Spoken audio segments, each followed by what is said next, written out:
Joo. Ja nyt voitaisiin katsoa, että mitenkä tähän vaihdetaan toi moottori ilmansuodati. Mulla on tämmönen IPN ilmansuodati. Enpä ottanut koskaan tämmöstä ostaa tämmöstä suodatinta.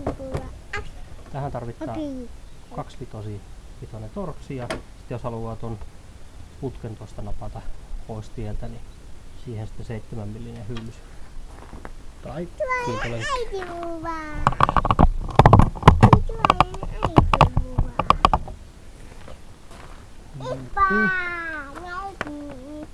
Ja siinä sitten muuta kuin... ellen väärin muista, niin on semmosia nää, että nää ei tuu pois täältä vaikuttaa nää ruuvit. Ja ne jääpi niinku tuohon kanteen kiinni.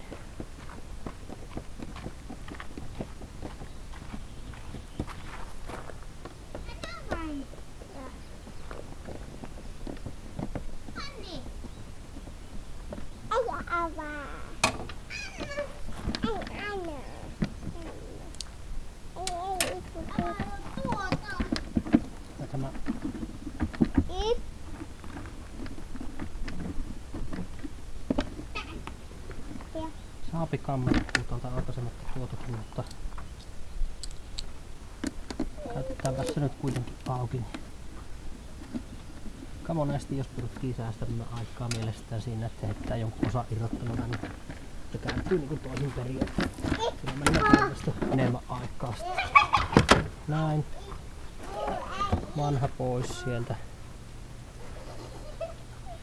Oho. Tässä täälläkin kurkuja imuroidaan.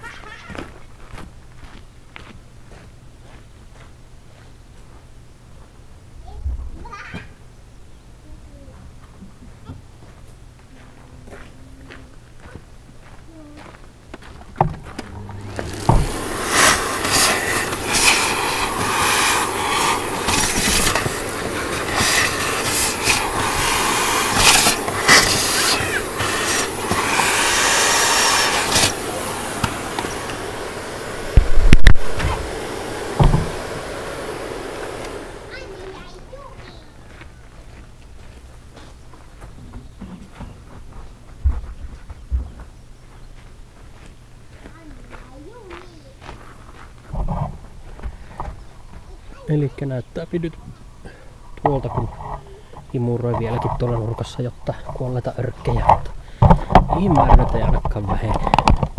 Minä os niistä jaisi olla kamalan kiinnostunut. Sitten vaan tämä uusi sinne.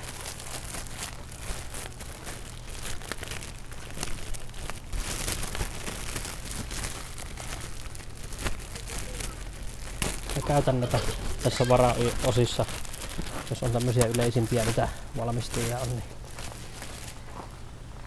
Japan Partsia ja Denkermannia ja jarruissa Zimmermannia. Onhan niitä valtavasti. Vaikka mitään valmistajia meilläkin on ihan hyvä, niin nekin on yleensä ihan täysin käypäisiä osia.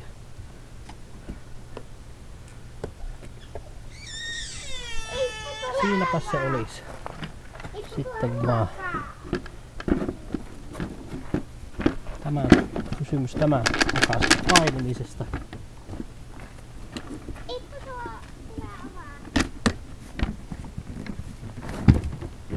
Noin. Tiikoita tuntuu oleva. Enkä tarkoita pelkästään omia penskojani, jotka tuossa pyörii.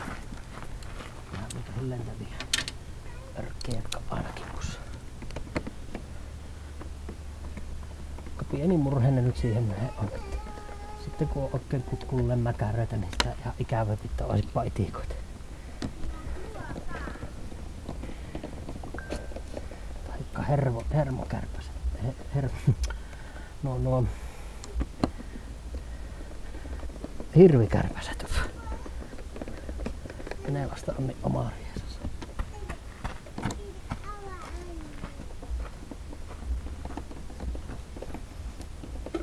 Joo. Mut sillehän me tehtiin tämmöset keväthuollot, mitkä minä aina tässä keväisin tien. Mä vaihan aina, pyrin vaihtamaan keväällä kesseekohen moottoriöljyt, ajoittamaan sen sillä keino ja sitten nämä samalla vaan aina molemmat suodattimet. Semmoista tällä kertaa. Tämä ei tämän kummempi homma. Tämäkään ei tarvitse verkkikorjaamaan. Kiitos vaan.